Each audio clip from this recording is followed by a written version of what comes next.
தமிழக வெற்றிக் கழகத்தின் கொள்கை தலைவர்களில் ஒருவனான அஞ்சலை அம்மாளின் நினைவு நாளை முன்னிட்டு பனையூரில் உள்ள அஞ்சலை அம்மாளுக்கு தாவேக தலைவர் விஜய் மரியாதை செலுத்தி வருகிறார். பனையூர் அலுவலகத்தில் உள்ள சிலைக்கு மாலை அணிவித்து மரியாதை செலுத்தி வரக்கூடிய அந்த காட்சிகளையும் பார்த்து வருகிறோம். விவரங்களோடு இணைகிறார் எமது செய்தியாளர் ஜெரி. வணக்கம், விவரங்களை வழங்கலாம். வணக்கம். தமிழக வெற்றிக் கழக கொள்கை தலைவர்களில் ஒருவரான அஞ்சலை அம்மாளின் நினைவு நாளை முன்னிட்டு பனையூரில் இருக்கிற அக்கட்சியின் அலுவலகத்தில் அஞ்சலை அம்மாளின் உருவ சிலைக்கு மலர் தூவி மாலை அணிவித்து தமிழக வெற்றிக் கழக தலைவர் விஜய் மரியாதை செலுத்தியிருக்கிறார். கடலூரை சார்ந்த அஞ்சலை அம்மாள் சுதந்திர போராட்ட வீராங்கனை ஆவார். இவர் குறிப்பாக பெண் சுதந்திர போராட்ட வீராங்கனை என்றால் பலருக்கும் ஜான்சி ராணி, வேலு நாச்சியார் உள்ளிட்ட சிலர் மட்டுமே நினைவுக்கு வருவார்கள்.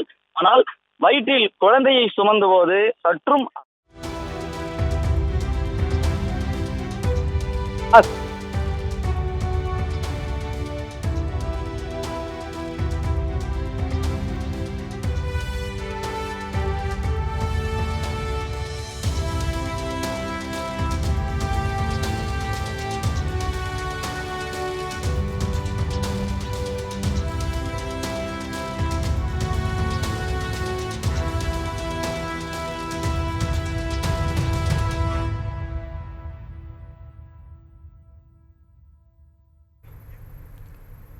அஞ்சலை அம்மாளின் நினைவு நாளை முன்னிட்டு தாவேக தலைவர் விஜய் பனையூரில் உள்ள அஞ்சலை அம்மாளின் சிலைக்கு மரியாதை செலுத்தி வரக்கூடிய அந்த காட்சிகளை பார்த்து வருகிறோம். தொடர்ந்து விவரங்களை செய்தியாளர் ஜெரி வழங்கிட நாம் கேட்கலாம். ஜெரி, பதிவு பண்ணுங்க.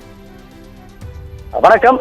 தமிழக வெற்றிக் கழக தலைமை அலுவலகத்தில் கொள்கை தலைவர்களுடைய 5 சிலைகள் அமைக்கப்பட்டு இருக்கிறது. அதில் ஒருவரான அஞ்சலி அம்மாளின் நினைவு தினம் என்பதால அவருடைய சிலைக்கு மாலை அணிவித்து தமிழக வெற்றிக் கழக தலைவர் அஞ்சலி செலுத்தி வருகிறார்.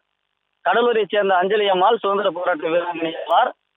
இவருடைய நினைவு தினத்தன்று இன்று அக்கட்சியினுடைய தலைமை அலுவலகத்தில் இருக்கக்கூடிய சிலையில் மாலை அணிவித்து மலர் தூவி அஞ்சலி செலுத்தி இருக்கிறார். பொதுவாக தலைமை அலுவலகத்தில் தலைவர்களுடைய பிறந்த தினம் அல்லது நினைவு தினம் என்றால் புகைப்படங்களை வைத்து விஜய் பொதுவாக மலர் தூவி நினைவஞ்சலி செலுத்துவது வழக்கம். 2ஆம் ஆண்டு துவக்க விழாவை முன்னிட்டு நடைபெற்ற நிகழ்ச்சியில் 5 கொள்கை தலைவர்களுடைய சிலைகள் திறந்து வைக்கப்பட்டது. அப்பொழுது அந்த திறந்து வைக்கப்பட்ட சிலையின் அஞ்சலி அம்மாவின் சிலையும் ஒன்று.